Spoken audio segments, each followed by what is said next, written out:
ഇതുപോലൊരു ചിക്കൻ കറി ഉണ്ടാക്കിയെടുക്കാൻ വളരെ എളുപ്പമാണ്, അതുപോലെ കഴിക്കാനും സൂപ്പർ ടേസ്റ്റാണ്.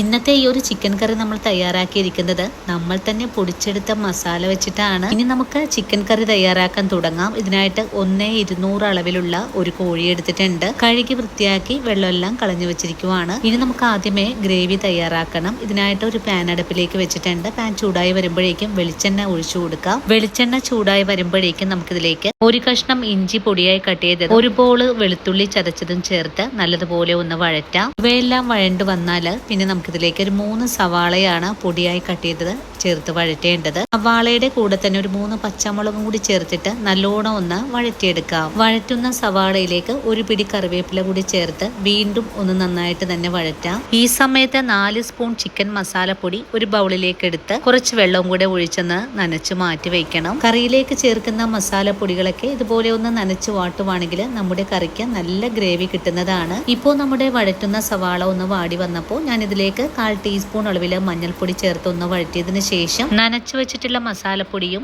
1 ടീസ്പൂൺ അളവിൽ കുരുമുളക് പൊടിയും കൂടി ചേർത്ത് നല്ലോണം തന്നെ ഒന്ന് വഴറ്റിയെടുക്കാം. മസാലകളൊക്കെ നല്ലതുപോലെ മുരിഞ്ഞ് എണ്ണയെല്ലാം തെളിഞ്ഞ് വരുന്ന മാത്രയിൽ നമുക്കിതിലേക്ക് 2 തക്കാളി ഒരു മിക്സിയുടെ ജാറിട്ട് ഒന്ന് അരച്ചത് കൂടി ചേർത്ത് വീണ്ടും നല്ലോണം വഴറ്റാം. അരപ്പൊക്കെ മുരിഞ്ഞു കഴിഞ്ഞാൽ പിന്നെ ഇതിലേക്ക് കഴുകി വെച്ചിരിക്കുന്ന ചിക്കൻ പീസുകളാണ് ചേർക്കേണ്ടത്. ചിക്കൻ പീസുകൾ ചേർക്കുമ്പോൾ ഒറ്റടിക്ക് തന്നെ കഷ്ണങ്ങൾ ചേർക്കാതെ കുറേശ്ശെ കഷ്ണങ്ങൾ ചേർത്ത് വേണം വഴറ്റിയെടുക്കാനായിട്ട്. മസാലയിലിട്ട് നന്നായിട്ടൊന്ന് വഴറ്റി കഴിഞ്ഞാൽ പിന്നെ നമുക്കിതിലേക്ക് കുറച്ച് ചൂടുവെള്ളവും കൂടെ ഒഴിച്ചു കൊടുത്ത് തന്നെ നമുക്കൊന്നും കൂടി ഇളക്കി മൂടി വെച്ച് വേണം വേവിച്ചെടുക്കാനായിട്ട്. ഇനി കറിക്ക് ആവശ്യമായ ഉപ്പും കൂടി ചേർത്ത് കൊടുക്കണം. നല്ലോണം കറി തിളച്ച് കഴിഞ്ഞാൽ പിന്നെ ചെറിയ തീയിൽ വെച്ചാണ് നമുക്ക് ഈ കറി ഒന്ന് വേവിച്ചെടുക്കേണ്ടത്. നമുക്ക് ഈ കറി തയ്യാറാക്കി എടുക്കാനായിട്ട് ആകെ കൂടി 20 മിനിറ്റ് ആണ് സമയം ആവശ്യമായിട്ട് വരിക. സവാളയൊക്കെ ചെറിയ തീയിൽ വെച്ച് വഴറ്റാനായിട്ട് ഒരു 10 മിനിറ്റും കഷ്ണങ്ങൾ ചേർത്ത് ഒന്ന് വഴറ്റിയെടുക്കാനായിട്ട് ഒരു 10 മിനിറ്റും കൂടിയാണ് ആവശ്യമായിട്ടുള്ളത്. അങ്ങനെ 20 മിനിറ്റ് ആയപ്പോൾ നമ്മുടെ കറി നല്ലതുപോലെ തിളച്ച് കുറുകിയ പാകത്തിലേക്ക് ആയി വന്നിട്ടുണ്ട്. ഇതുപോലൊരു പാകമായാൽ പിന്നെ ഫ്ലെയിം ഓഫ് ചെയ്ത് കൊടുക്കാം. അതിനുശേഷം ഇതിലേക്ക് കുറച്ച് കറിവേപ്പിലയും കുറച്ച് പച്ച വെളിച്ചെണ്ണ കൂടി ഒഴിച്ച് ഒന്നുകൂടി ഇളക്കി യോജിപ്പിച്ചതിന് ശേഷം ചൂടോടുകൂടി തന്നെ നമുക്ക് ഈ കറി ഒന്ന് സെർവ് ചെയ്യാവുന്നതാണ്. അങ്ങനെ വളരെ രുചികരമായിട്ടുള്ള തനി നാടൻ കോഴിക്കറി ഇവിടെ റെഡിയാണ്.